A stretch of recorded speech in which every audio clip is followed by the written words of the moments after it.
سلاورز بینرین هجا جاره کدن بخیراتنا و دکم ده برنامه کنو ده جحفترند و جاره کدن امی و ببین گرکی دناف بخچی چاندو هنرا جیهانی ده تاوی گو ویروسا کرونا باندوره که مزن لجیهانی کری لی بلی هینا جی هنر زندیه و خباتی خو بردوام دکه و امی برنامه خو جه توکیو دست پی بکن گوبریار هاتو بستندن لوی ده پیشنگاه هنرمندی هولندی ناسکری وانگوک بهتا وکرن لیبلیج بر روشا کرونا او پیشنگاه نها هاتی سکناندن و چاوی خلکی دیسانی گوجارک دن جیان وگره و بری خو بدن او هنرمندی ناسکری به گلا بربروی و چاوی خو پیشا بکن. لمیانی ژیانی ڤینسن ڤان کۆخ و لە زنجیرە بەناوبانگەکەی بەناوی سانفلاور حەوت تابلۆی وێنەکێش کردبوو. تا ئەم دواییەدا یەکێک لەو تابلۆیانەی بە شانازیەوە لەسەر دیواری پێشانگای ناشنال گەلەری لەندەن هەڵواسرا بوو. هەتا ئەو دەمەی لە سەرەتای ئەمساڵدا گەیشتە تۆکیۆ تا لە پێشانگای مۆزەخانەی ناشنال میوزیەم بۆ هونەری خۆرئاوایی لە تۆکیۆ نیشان بدرێت. لە وتەی مانی دووەوە ئەم تابلۆیانە و چەند کارێکی هونەری نیگارکێشە بەناوبانگەکانی جیهان کە لە ناشنال گەلەری لە لەندەنەوە نێردرابوون هێشتا کەرەنتینە بوون. بڕیار بوو ئەو پیشانگایە لە 3 مانی 3 بکرایەوە، بەڵام مۆزەخانەکە بەهۆی پەتای ڤایرۆسی کۆرۆنا وادەی کردنەوەی پێشانگەکەی دواخستووە. بیرم لەوە کردەوە سەردانی مۆزەخانەکە بکەم ئەگەر بکرێتەوە نەکەر بۆ مۆزەخانەی بەتایبەتی بەڵکو بۆ هەموویان بەگشتیە چوون. خەڵکی زۆر بەپەرۆشەوە بوون سەردانی پێشانگاکە بکەن،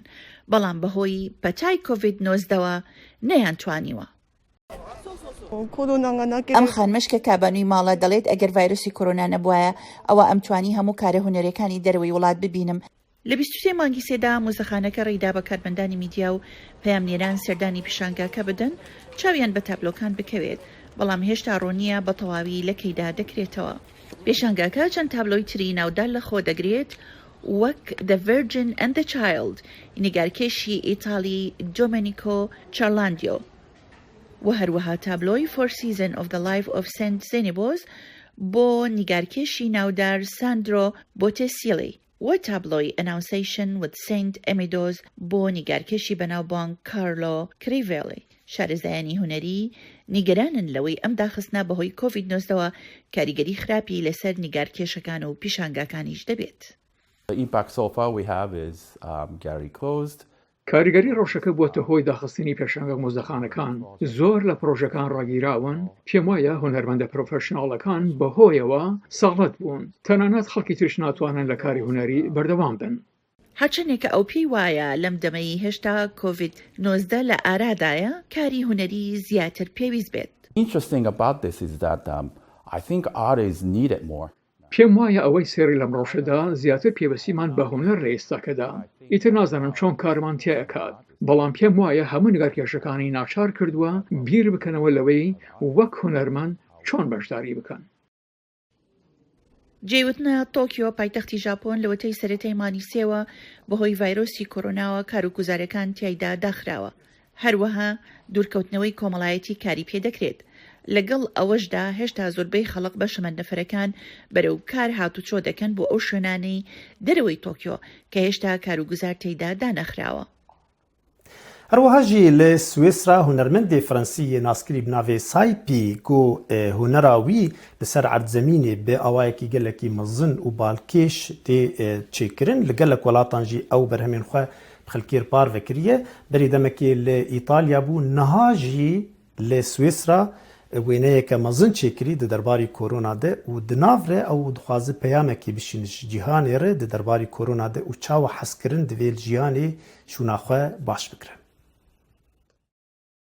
Hunermendek Fransî ji bo berhemên grafîtî yên ku li ser giyayan ku herî baş ji hewayê tê dîtin tê naskirin, herî dawî li çiyayên Alpêniyê Swîsrê wêneyek vîrusa korona keçikek ku li ber per asûmanê mêze dike çêkiriye. Hunermend armanc dike ku bi hunera xwe di pêvajoya têkoşîna mirovahî ya li serenserê cîhanê ya dijî vîrusa koronayê di dome de zêdetir piştvaniyê bike. Hunermend saype ku navê wî rastî guyum legî xû ye, li gelek deverên dinyayê hunerê xwe afirandiye û pêşkeş kiriye. berhema hunerê wî yên nû li ser meydanek giyayî ya li bajaroka Leysin ya Swîsreyê. Keçikek ku rûniştiye û li dora wê zincîrek mirovên destûhevûdin girtine ku dansek Fransî dikin hene nîşan dide. Ev berhema hunerê ji zêdetirî 3000 metreyê çarkoşeyî cih girtiye. Hunermend Saype di derbarê vê berhema hunerê xwe de pûsa dibêje. J'ai fait cette œuvre dans un objectif, je dirais, de... من او برهما آفراند کو ته دمک وها گران دجوار او زور دا هنکی خوشبینی او هوی آوابی ته دمن کریزی دا از آلکاریا هاوبش او پشتوانتی کو ام به هاو تکلدار نبینجی پیویست گرین دبینم. او برهما کچک بچوک یا کو زنجیرک جمروین کو دانسا گلریا فرانسی یا پناوی فراندولا دکن بیکتی کو به تبشیر خیز کریه نشان دده. لگول من گلک آواین شروع کرنه وی هنه. کچکا بچوک لدیمانی پراسمان دنیره پراستی برپز ده سردما پشت کریزی. هر وها او دانسا فراندولا شکل دنیجی تینه بیرامه. و بیرامه دخینه کو ده وی گاوه دا کو ته همان دمه دا دیروکیه. هر کس ته همان کشتی دایه و پیشوازک به کنوکی جی شکل ویروسا کرونا جی دشبی بکی شکل تاجکی. او هشمندیا گوتنا کو دوی ام به هورا وان کریزان تک ببین و ده هر روشه دا از باور دکم کو ام وی سردمه فیل ببین و از هیوی دکم کو اوی بومه ری بتک و ام پاشروژی به هورا برنگ ارینی و خشبینی ببینیم.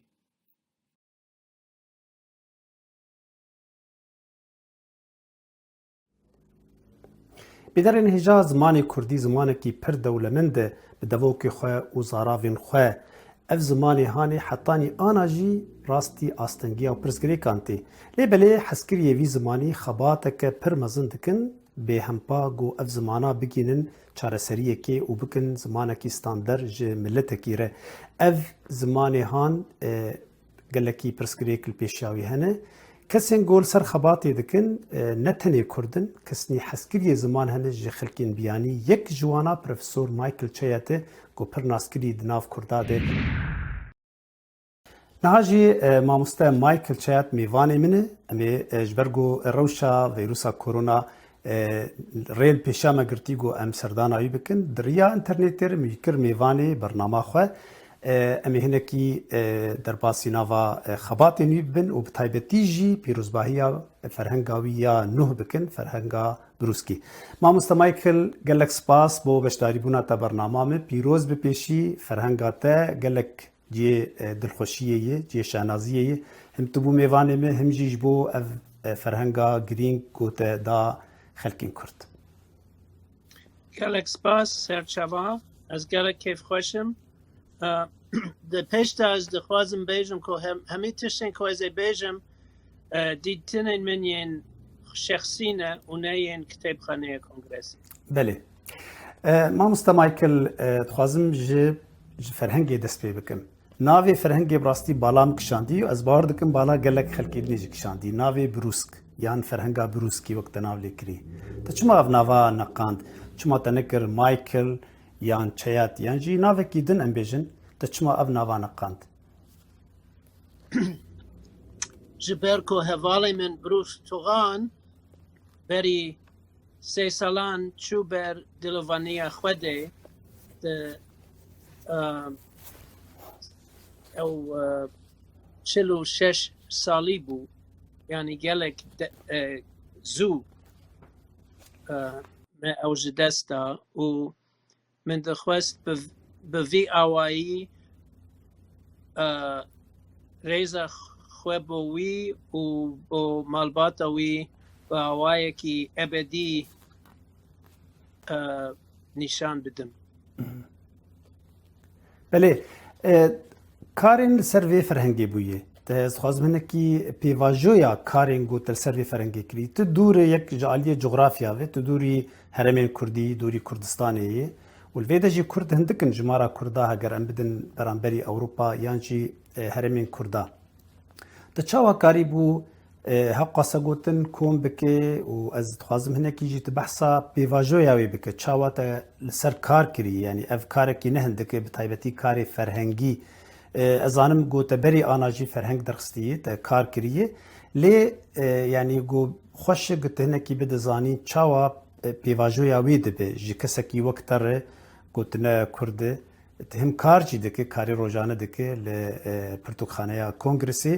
و جغرافیات جی دوری کردایت چاوا کاری بو بگین سری چاپا یکم یا فرهنگ سال 2013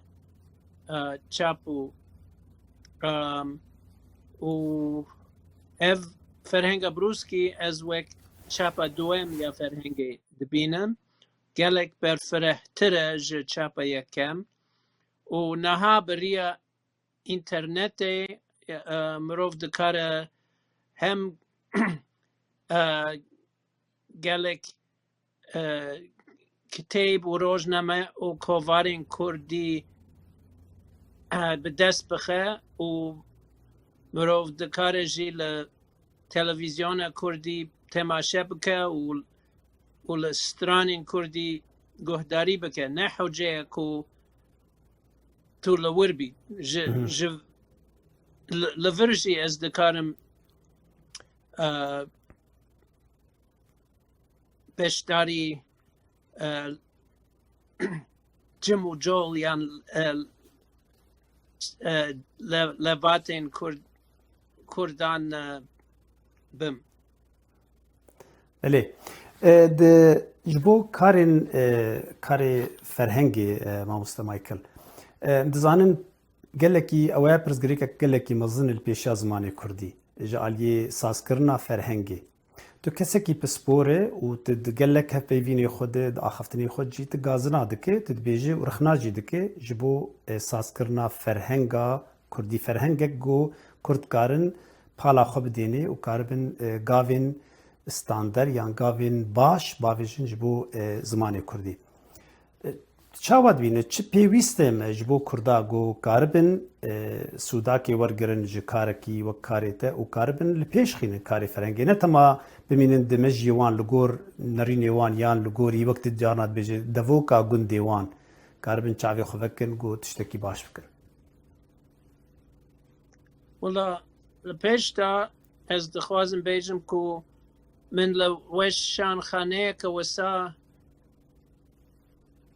لپیش تا از دخوازم بیجم کو از لوشان خانه که وسا گریام کو وی فرهنگی به نرخ که نظم بفروشه جبر کو از دخوازم کو کرد بخواه بکاربن وی بکرن و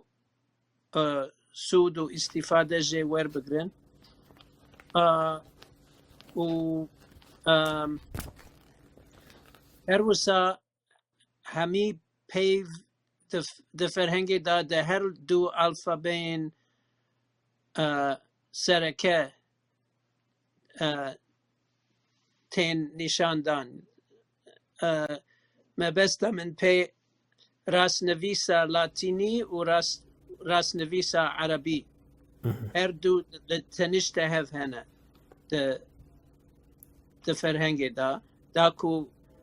کردین هر چار پارچه کردستان بکار بن وی بکار بینن تجي باوري راستي جي ريزي هركز جي ريزاويش ترهيه يعني ام دبيننجو نافي مايكل شيات نافكي قال لك جي ريزي جي حرمتي تناف كرداد كسي جو زماني كردي حزدك كسي جو كردا حزدك جي يعني بر جهكي تايبت ناف دلي كرداد قرتي راستي سر او كداتا دستي تصاغ به سر فرهنگات جي بيروز به هیوی دکم گو ام برهمی تی نو ازانم گو نهانک پروژه دن دناف دسته دهنه سر زمان کردی جبو فیربونه و جبو زاروکا لی ابا می به الحياة خیر درکوه می جارک دنی امی ورن جمتا و امی جارک دنی جی بحثا وان تشتانا بکن ترشاد به گلکی بتا شابوم بمید خوشیه ده از بنی گلک سپاس با وی در فته بمینه ده خوشیه ده سپاس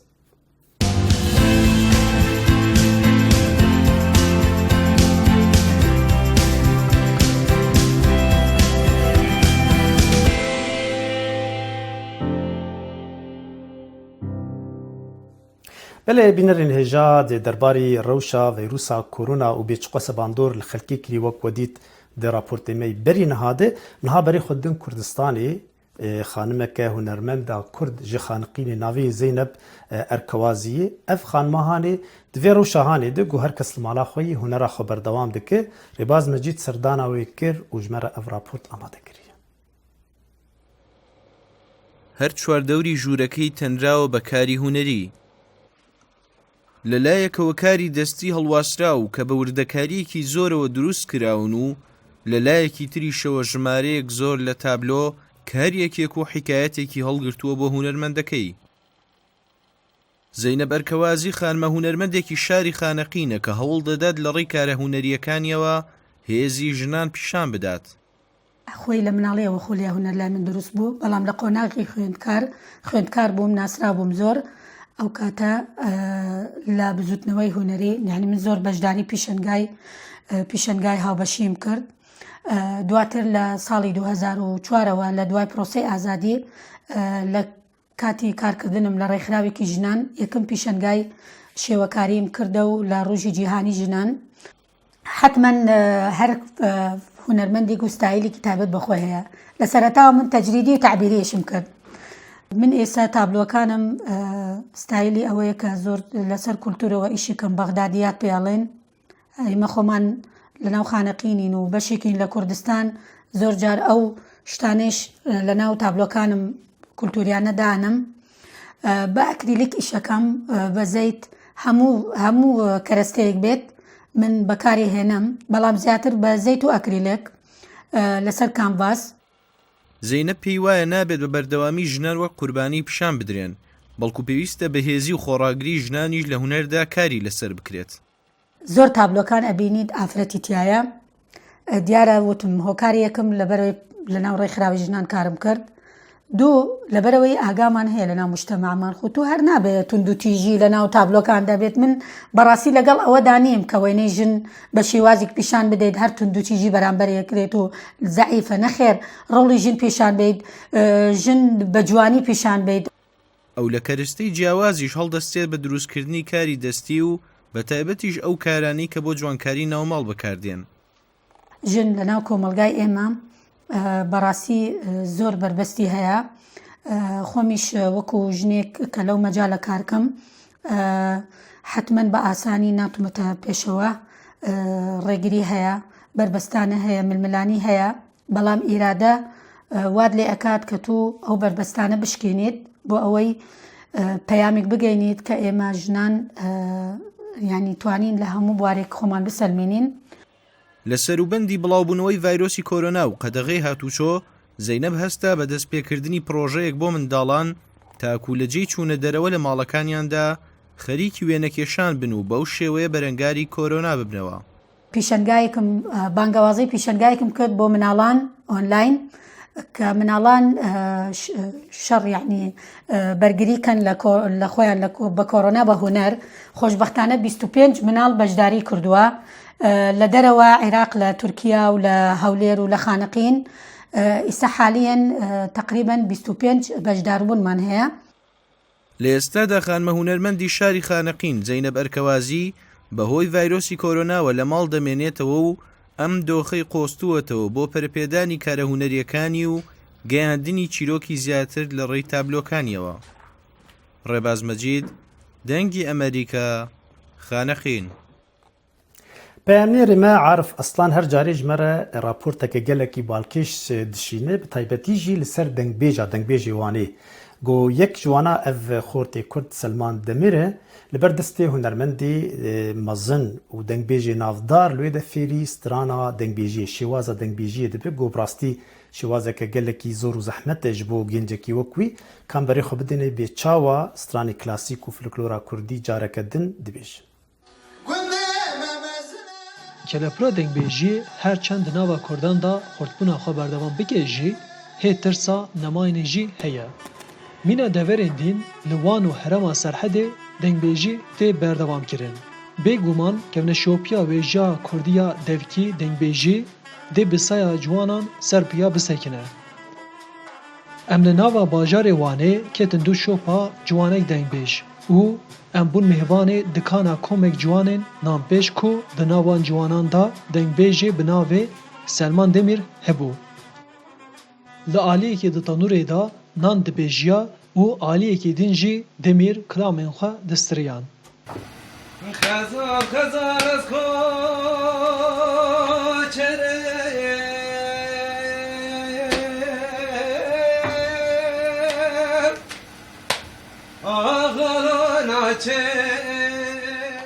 دنگ بیج دمیر جباجارو که به شبابا شنرخیه و هیچ تمن خوی بچوک دا لگل زارو که در دوره خواه کلام دگوتن. دما تی وانه دبه شاگرد دنگ بیج گازین و دنگ بیج اسماعیل جلمرگی.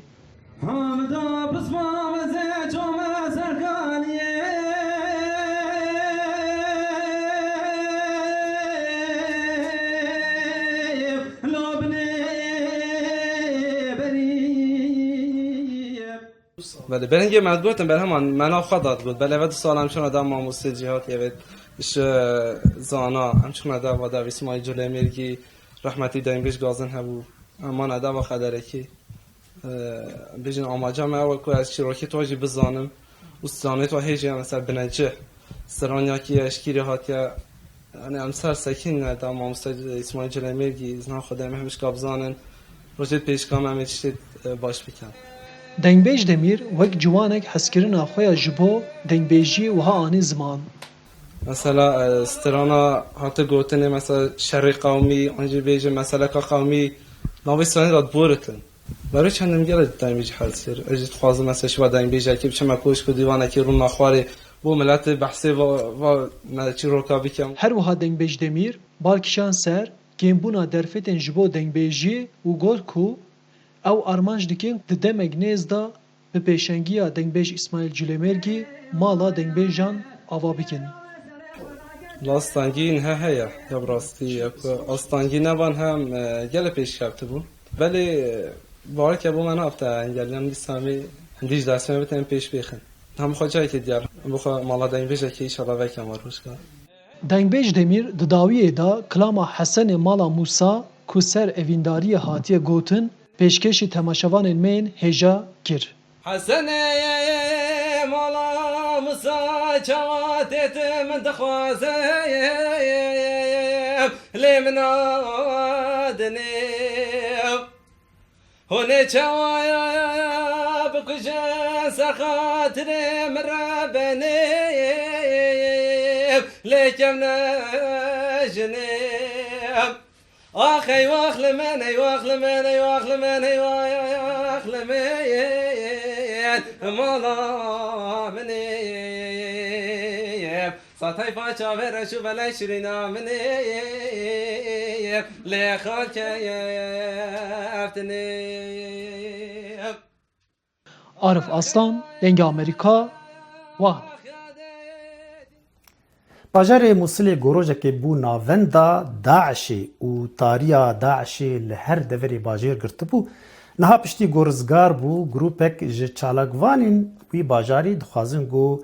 دیسانی رونی بینن باجاری خواه و با اوای کی گلکی خوشک و بالکیش دیوارین باجار و هنک تاغین وی برنگی شین بویا کرنه گو لهنک دوری دن هنه کان بری خوب دنی به وان چاوا اف چالاکی کری و چت خوازن دریا وی چالاکی رج مرا بیشن. بخیر بین بو تاخشین لباجره میسل. لوی دو ماهی دیوار و خانی و کلان برنگشین و بی هاتین رنگ کرن و به گلدان کان خانی که انتیچگان نیگاران هاتین نخشاندن. اوه نشاناش نیو درست بونا جانه پشتی کو باجر سردم شر دیگل گروپ تیرورست دولت اسلامی داعش ویران بوی.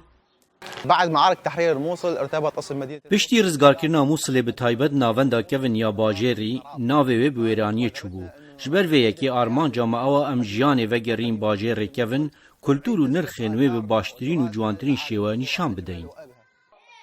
باجر ده سال 2017 دال سردم رزگارکرنا میسل زیانک آمازن وکفته بو. پشتی نهمان جشارک بردوام باجر هات رزگارکرن. کل هاوینا سال 2014 گروپ تیرورست داعش دست بسر میسل دا گرده بو. لی پشتی شریا و زیانم باجره میسلا کون کفتین دیار کرن. کل هر داغه که روش آوای میسله خانیه که حرفتی بومب باران کری ما بو. اكو بعض المدن المغربيه مثلا ومثلا المدن اللي موجوده بحلب هند باجر مغربي و باجر حلب هما ستایل هەیە لێف ڕەنگی شین و یەکومەبکار ئینای نەگرێدایی ئەندازەیە هەردوو وڵاتە بتنەیە ئەو شێوازی سەردەما کەڤن یا ئیسلامەیە ڕەنگی شین بگشتی ئەو ji کولتورە ئاواهiyên ئیسلامی و عەرەبی تێ نوکە کولان المشاهده هاتیا رنگکردن و ژیان لێ vegeriayeve خو cihên wêrê duê hîviyê dane ku ka çawana ew vegeriyayîneve ew tayr û tewar û çîçkên wêrê jî carek adî vegerneve. البلدان العربية فشي جميل Bizrên wiha li Megrîb, Tirkiya û Hind welatên diyên Erebî têdîtin. Tiştekê jî hatiye û carekê dî keyf û girnijîn xistiye ser demê zarokên vê rendekê û xwecihên wê. Demê xel ji vêrê revîn û tayr û tewar jî nemabûn. Hêlînên wan û ne xwarin û ne av jî nemabûn. Me ev xanîk bû avakirin, da ku çawan em jî vegeriyayîn ew jî wiha vegerin ser warê xwe. Li gorî gotina rêveberê projeyê Mihemedî ku UN $1300 Emerîkî li vî taxî mezaxtîne. Digel pêşkêşkirina xwarinekê bi komet ji bo xelkê taxî. û ew dibêjît ku kulan almüşahede hatiye jêgirtin ku êk ji kevintirîn taxên bajarê Mîsila kevnin. û ewîl bere demê ku parê werbigirît, rêjeyekadiya taxên bajarê ciwan û avedan biket. بینەرên hêja li vê demgişindawiya bernama xwe hettanî bernamak dinê û gerek dinê di nav bexçê çand û hunerê de her şad û bextewar bin. Hêvî dikim her kes li mala xwe bi sağ û selamet bin.